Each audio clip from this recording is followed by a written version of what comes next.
नमः शिवाय। जय श्री राम। राधे राधे मित्रों, कैसे आप सभी लोग। आशा करता हूँ हमेशा की तरह आप लोग कुशल मंगल से होंगे, अच्छे से होंगे, स्वस्थ होंगे, दूसरों की सहायता कर रहे होंगे और अपने परिवारजनों मित्रों के साथ खुशी खुशी प्रसन्नचित होकर जीवन व्यतीत कर रहे होंगे। ऐसी दुआएं मनोकामना मैं भगवान से आप लोगों ने हमेशा से करता हूँ। मैं अंकित आप सभी लोगों का आपके अपने चैनल में हार्दिक स्वागत करता हूँ, अभिनंदन करता हूँ। दोस्तों, आज आपके सामने फिर से प्रस्तुत हूँ परलोक एवं पुनर्जन्म की एक और सत्य घटना को लेके। तो आज मैं एक नहीं बल्कि दो पुनर्जन्म की घटनाएं बताऊंगा, और ऐसी दो घटनाएं जिसमें योनि का भी परिवर्तन होता है। तो इसमें मैं आपको बताता हूँ कौन कौन सी वो दो कहानियां हैं।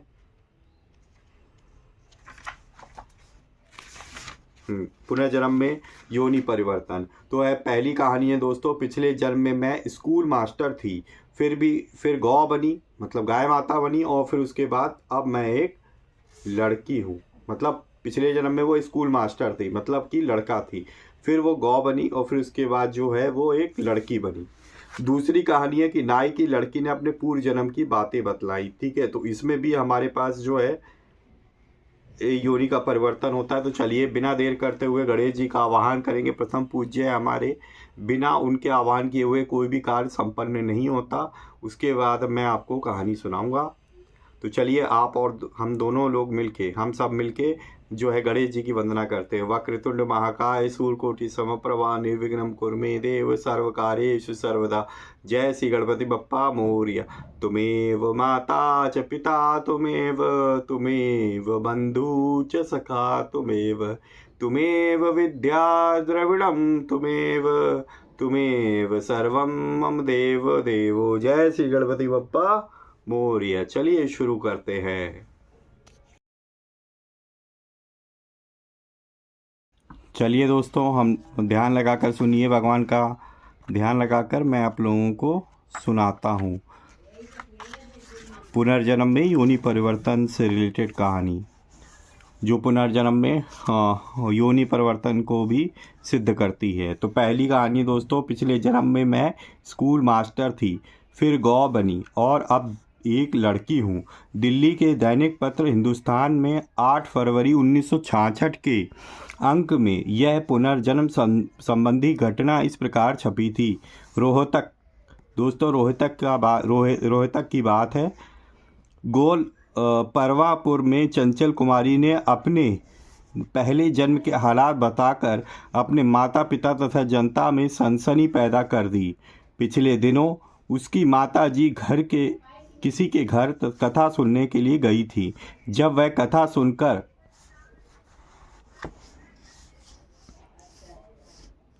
सुनकर वापस आई तो चंचल कुमारी ने उनसे पूछा, माँ क्या सुनकर आई हो? माता ने उत्तर दिया, मुझे कुछ याद नहीं। लड़की ने कहा, माँ तुम्हें तो यह कथा ही याद नहीं, किंतु मुझे तो अपने पहले जन्म की कथा याद है। 9 वर्षीय चंचल कुमारी ने अपने पूर्व जन्म का वृत्तांत सुनाते हुए कहा कि गत जीवन में मैं पानीपत के एक स्कूल में मास्टर थी। मेरा नाम कृष्णलाल था। मेरे पिता का नाम राम प्यारा नागपाल था। 25 वर्ष की आयु में मेरी मृत्यु पेट के रोग के कारण हो गई। सगाई हो चुकी थी पर विवाह नहीं हुआ था। मुझे अपने भाइयों के और माता पिता का नाम भी याद है। चंचल कुमारी ने बताया कि कृष्णलाल ने मरकर गौ का जन्म लिया।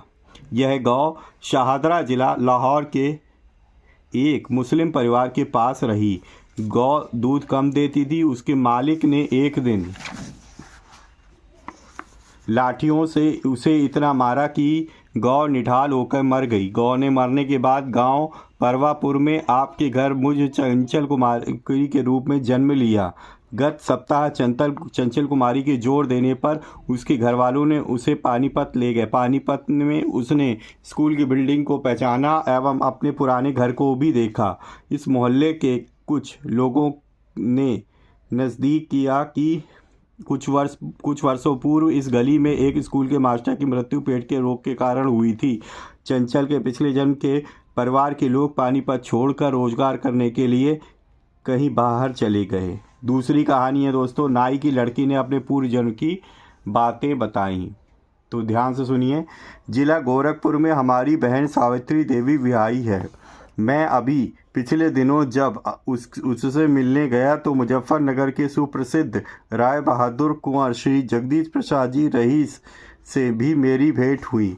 माननीय कुंवर साहब ने मुझे बताया कि हमारे नाई की एक लड़की है जो अपने पूर्व जन्म की सब बातें बताती हैं। मैंने उसे देखने की इच्छा प्रकट की।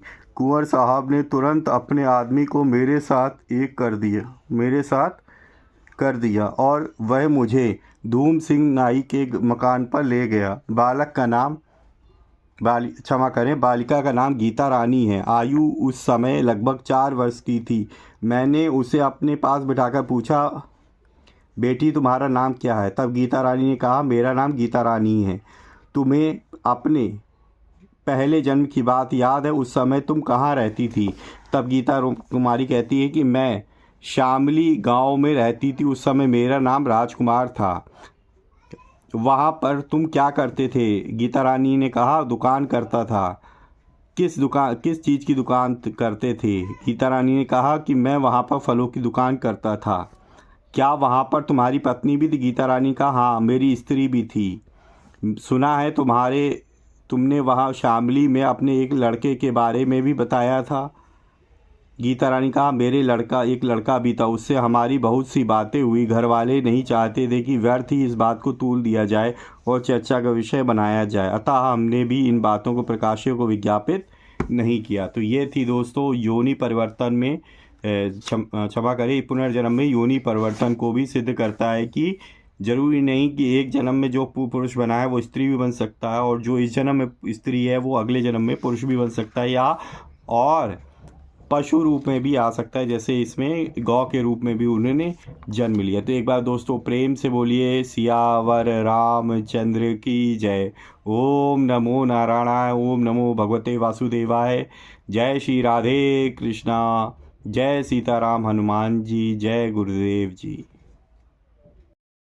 तो ये थी दोस्तों आज की इस पुस्तक से 2 पुनर्जन्म की कहानियाँ, जो कि ये सिद्ध करती है पुनर्जन्म तो होता ही है, पर योनि परिवर्तन भी हो सकता है। एक लड़का लड़की और फिर लड़की व लड़का भी बन सकता है, और साथ ही साथ वो पशु रूप में भी या पक्षी रूप में भी परिवर्तित हो सकता है। ठीक है, ये उसके मेनली कर्म पे डिपेंड करता है दोस्तों। तो आप लोगों को कैसी लगी आज की कहानी?